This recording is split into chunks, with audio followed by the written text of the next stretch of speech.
Well, it sure feels like the older you get, the more quickly time passes, like it's not possible. We're nearing the 6th annual? At UNMC. Yeah, at UNMC for the Skate-a-thon for Parkinson's. The 24-hour ice rink challenge started in our guest's backyard. Organizer Ted Wuebben returns. It's good to see you, Ted. Well, thank you very much for having me. This is always a highlight of the year. We've been doing this every year, trying to get the word out, and this event sure has grown. It has grown. Last year, my kids came up to me and said, "Dad, I don't know anybody on the ice."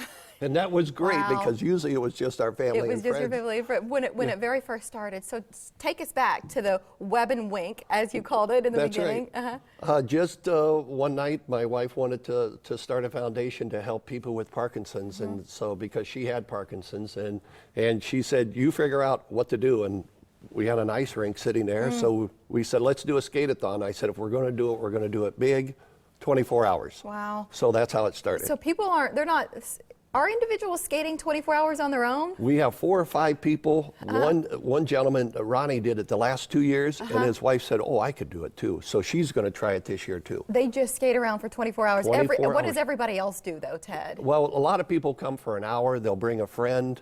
There's plenty of food. We have a heated tent.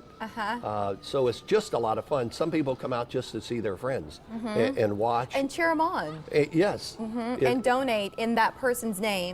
Yes. Back to the cause. Right. And if everybody here or that's listening that's affected by Parkinson's or knows somebody, aunt, uncle, mother, father, excuse me, if they came, we probably wouldn't have room for everybody because everybody in this area is affected by somebody with Parkinson's. Tell us about your wife. She fought for a while, and then 3 years ago, in February of 2013, she passed away. But she wanted to. She started this foundation, and the nice thing is we're working towards it's going to get bigger. We have some announcements coming up in the next couple of weeks that this will. We're going to have an office. We're going to have staff. Is just going to be fabulous. It's going to be a one-stop shop for people with Parkinson's to get the information. Is your goal to bring different resources together so that people who are newly diagnosed have a place to go, or where do you see this going, Ted? Well, my daughter reminded us. She said, "Dad, when you get Parkinson's, or if your loved one's Parkinson's, you're scared. You don't know what to do. You think your life is ended. So we need we need to create a place where they can go and be reassured and make sure that we're getting them good information and what to do next." This is the website, Parkinson's Health Development, and I know your family, everybody's so involved with this. It's really a passion for you, as I know it was for your wife. She cared so much about setting an example and being positive and strong. Right, and everybody, the caregivers with people with Parkinson's and their families, all of them have such a hard, because as of today, there's no cure, but I know some of the research that's going to be coming out here in the next month is going to be startling. Where is is it with stimulators, or where's the promise here, Ted? I'm not a doctor. We'll let the doctors announce that.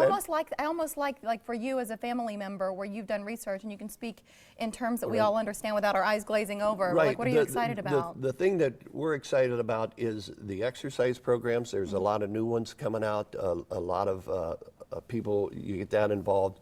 And then I know UNMC has some announcements that they'll be making here. Well, and that brings us back to the rink, because they let you have the ice for 24 hours there. They did. They do, and it's a great place to skate. It might be hard to find with all the construction. 42nd and Emily, though. You see the tower, and you could come in. Yeah, I mean, get close to the campus, and then I think you find it. Right. But right off 42nd Street. We'll have big spotlights out during the night.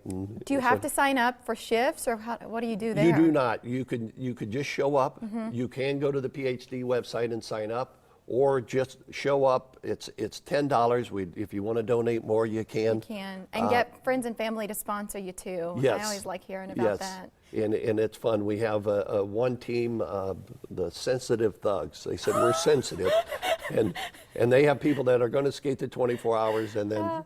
So Freezing for a Reason is another team, and of course we have Team Colleen. So, all those teams will have people skating 24 hours. January 2nd, 22nd, and the 23rd is when this is happening. PhDomaha.org. If you'd like to keep in touch with the organization to see what's next, Ted. Good to see you again. Thank you very much for everything. It's our pleasure. It's been great. Well, yesterday.